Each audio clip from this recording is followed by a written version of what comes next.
Hello everyone, welcome back to the channel. तो martial master के new episode में आप सबका स्वागत है। अगर आप लोगों ने इसके प्रीवियस एपिसोड्स नहीं देख रखे तो देख लेना, देख लिया है तो अच्छी बात है। तो फिर चलिए इसके न्यू एपिसोड को अब हम स्टार्ट करते हैं। तो एपिसोड के स्टार्टिंग में हम दो गार्ड्स को देखते हैं जो कि आवाज सुनकर उसी जगह पे आ गए थे जहाँ के वॉल को चांसो ने ब्रेक किया था। और वो लोग उस वॉल को देखते हुए कहने लगते हैं, आखिरकार किसने इस वॉल को ऐसे पूरी तरीके से डिस्ट्रॉय कर दिया, हमें जल्दी से पता करना होगा और मास्टर को बोलना होगा। इतना कहते हुए हम देखते हैं वो दोनों ध्यान से इधर उधर देख रहे थे, बट उन लोगों को उस जगह पे कुछ भी नहीं मिलता, जिसको देखकर उनमें से एक बंदा कहने लगता है, तुम आगे जाओ, मैं इस साइड जाता हूँ। इतना कहते हुए वो दोनों अलग अलग चले गए थे। अब उनके जाने के बाद में हमें चांसो और रूरी को दिखाया जाता है जो कि ऊपर की तरफ छिपे हुए थे। रूरी कहने लगता है, ब्रदर न्यू, ऐसा लग रहा है कि वो लोग चले गए। इतना कहते हुए वो दोनों नीचे आ गए थे और रूरी कहने लगता है, अभी हम पकड़े गए थे, अगर हम पकड़े जाते तो हमारे लिए बहुत ही ज्यादा ट्रबल क्रिएट हो जाता। तो ब्रदर न्यू, मेन हॉल में जाने का ये रास्ता, ये मेथड थोड़ा सा ठीक नहीं लग रहा मुझे, हमें ऐसा नहीं करना चाहिए, क्योंकि अगर हम वॉल्स को ऐसे ब्रेक करते हुए जाएंगे तो हम फंस जाएंगे। अब उसकी ऐसी बातें सुन के दूसरी तरफ चांसो सोचने लगा था, जब तक रूरी मेरे साथ में है मैं अच्छी तरीके से रूयू को ढूंढ नहीं पाऊंगा, तो मुझे कुछ ना कुछ तो करना होगा। ये सब कुछ सोचते हुए हम देखते हैं वो फिर से वहाँ पे रूरी की तरफ देखते हुए कहने लगा था, ब्रदर इन लॉ, वैसे मेरे पास में एक आइडिया है, अगर हम उस मेथड का यूज करेंगे तो हम किसी के हाथों पकड़े भी नहीं जाएंगे और बहुत ही आसानी से मेन हॉल में पहुंच जाएंगे। इतना कहते हुए हम देखते हैं वो रूरी की तरफ देख रहा था। दूसरी तरफ रूरी तो काफी ज्यादा घबरा जाता है। वो कहने लगा था, ब्रदर न्यू, आखिरकार क्या सा मेथड है। बट हम देखते हैं वहाँ पे चांसो रूरी को पकड़ते हुए कहने लगता है, ब्रदर इन लॉ, सबसे आसान रास्ता, अगर हम यहाँ से डायरेक्टली नीचे चले जाए ग्राउंड में तो हम बाहर से अंदर आ ही सकते हैं ना। ये सब कुछ कहते हुए हम देखते हैं एकदम से चांसो उसे पकड़ते हुए नीचे की तरफ फेंक देता है, जिसकी वजह से हम देखते हैं रूरी पैगोडा के बाहर गिर गया था और उसे काफी ज्यादा जोर की चोट लग जाती है। फिर भी हम देखते हैं वो जैसे ऊपर उठता है, इधर उधर देखता है, वहाँ पे दो गार्ड आ गए थे क्योंकि उसके ऊपर सोट को रखते हुए कहने लगते हैं, आखिरकार तुम ऊपर से यहाँ पे क्या से आए। इतना कहते हुए वो दोनों रूरी को देख रहे थे। दूसरी तरफ हम देखते हैं चांसो सोचने लगता है, ये अच्छा मौका है, वैसे कोई भी अब मेरे साथ में नहीं है, मैं बहुत ही आसानी से अब रूयू को सर्च कर सकता हूँ, कोई भी ज्यादा प्रॉब्लम नहीं होगी मुझे। इतना कहते हुए हम देखते हैं वहाँ पे चांसो रूयू को ढूंढने लगा था और वो फिर से उन सारे वॉल्स को ब्रेक करते हुए आगे की तरफ बढ़ने लगता है, जहाँ पे वो कहने लगा था, मुझे जल्दी से जल्दी रूयू का लोकेशन निकालना होगा। इतना कहते हुए वो आगे की तरफ बढ़ रहा था। अब यहाँ से सीन शिफ्ट होके दूसरी तरफ हम दो डीमंस को देखते हैं, मतलब कि दो गार्ड्स को, जिनमें से एक बंदा कहने लगता है, आखिरकार इतने रात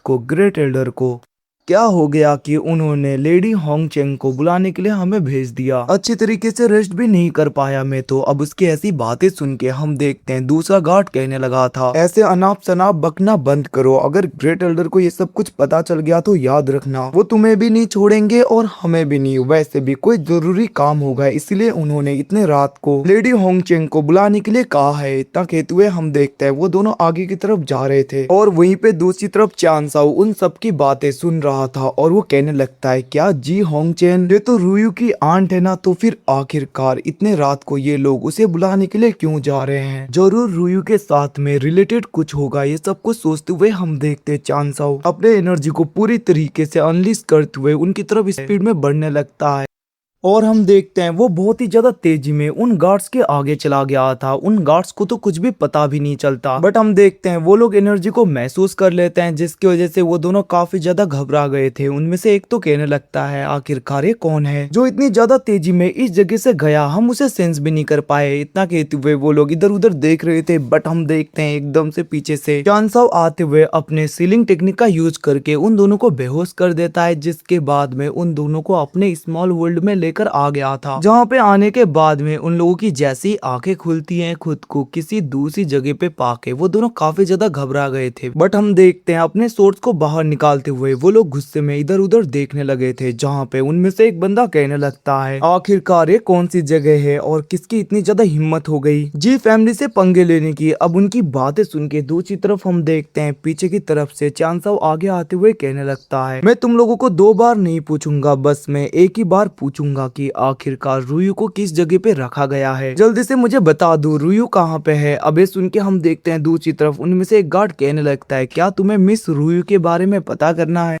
तुम्हें क्या लगता है तुम इतने भी वर्थी हो? इतना कहते हुए हम देखते हैं वो दोनों ही बंदे अटैक करने के लिए आगे की तरफ बढ़ने लगे थे और वो दोनों कहने लगता है तुम्हें पे बैक तो करना होगा, तुम्हारी इतनी हिम्मत, हम दोनों को इस जगह पे लेकर आओ। इतना कहते हुए वो लोग जैसे ही अटैक करने वाले थे हम चांसो को देखते हैं जो कि फॉर्मेशन का यूज करते हुए बहुत ही आसानी से उन दोनों को जंजीरों में पकड़ लेता है, जिसके बाद में उन्हें नीचे पटकते हुए कहने लगा था तुम लोगों को लगता है कि तुम लोग मेरे साथ में ऐसे बातें भी कर सकते हो? एक बात मत भूलो कि तुम लोग किसके इलाके में हो अभी। इतना कहते हुए हम देखते चांसो उन दोनों को काफी ज्यादा धमका रहा था और डरा रहा था। वहीं पे वो दोनों निकलने की कोशिशें कर रहे थे बट हम देखते हैं जंजीरें उन्हें जोर से पकड़ने लगी थी, जिसकी वजह से वो लोग अच्छी तरीके से इधर उधर भी नहीं जा पा रहे थे। तभी चांसो कहने लगता है जल्दी से बताओ आखिरकार रूयू को किस जगह पे रखा गया है, जिसके रिप्लाई में हम देखते हैं उनमें से एक बंदा कहने लगता है इससे अच्छा तो मैं मरना पसंद करूंगा बट मैं तुम्हें कुछ भी नहीं बताऊंगा। जिसको सुन के हम देखते हैं दूसरा बंदा भी कहने लगता है मैं भी ऐसा ही करना पसंद करूंगा। अब ये सब कुछ सुन के चांसो कहने लगा था तुम लोगों को तड़पाने से पहले मैं तुम्हें दिखा दूं कि आखिरकार अब तुम लोगों के साथ में क्या करूंगा। इतना कहते हुए वो किसी डीमन को दिखा रहा था, जिसको देखकर वो दोनों पूरी तरीके से डर जाते हैं। उनमें से एक बंदा कहने लगा था ये तो डीमन क्लैन का एक डीमन है जो कि 5 एम्पर हिलम से भी ऊपर का होगा। आखिरकार ऐसे पावरफुल डीमन को इसने कैसे कैद कर लिया? ये सब कुछ कहते हुए वो लोग काफी घबरा रहे थे। दूसरी तरफ हम चांसो को देखते हैं जो कहने लगा था अब देखो। इतना कहते हुए हम देखते हैं वो उस डीमन के पास में जाते हुए अपने थंडर एनर्जी का यूज करके उसे बहुत ही ज्यादा थंडर से झटका देने लगता है, जिसको देखकर वो दोनों घबरा गए थे। वो दोनों कहने लगते हैं आखिरकार ये पर्सन एक डीमन लॉर्ड को इतनी आसानी से कैसे तड़पा सकता है?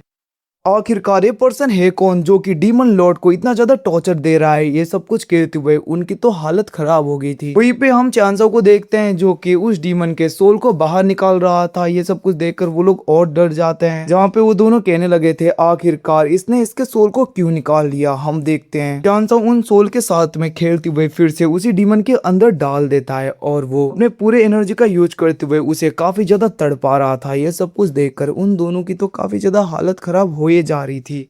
और दूसरी तरफ हम देखते हैं चांसो बहुत ही आसानी से कुछ टाइम के बाद में उस डीमन को पूरी तरीके से खत्म कर देता है टॉर्चर करके, मतलब कि उसके सोल एनर्जी को काफी ज्यादा खत्म कर दिया था चांसो ने। इसके बाद में वो कहने लगता है इसके अंदर डीमन सीलिंग टेक्निक लगाया गया है जिसकी वजह से मैं इसे अच्छी तरीके से खोल नहीं पा रहा, बट इन दोनों का ऐसा नहीं होगा। इतना कहते हुए हम देखते हैं वो जानबूझ के उन दोनों को डरा रहा था और वो एकदम से उन दोनों के पास में आ जाता है, जिसको देखकर वो दोनों काफी ज्यादा डर गए थे। उनमें से एक तो कहने लगता है आखिरकार तुम हमारे साथ में क्या करने की कोशिश कर रहे हो? ये सब कुछ कहते हुए वो लोग चिल्लाने लगते हैं। और गाइस इसी के साथ में एपिसोड खत्म। Thanks for watching, bye, see you again. मिलते हैं अगले एपिसोड में, तब तक के लिए टेक केयर, बाय बाय।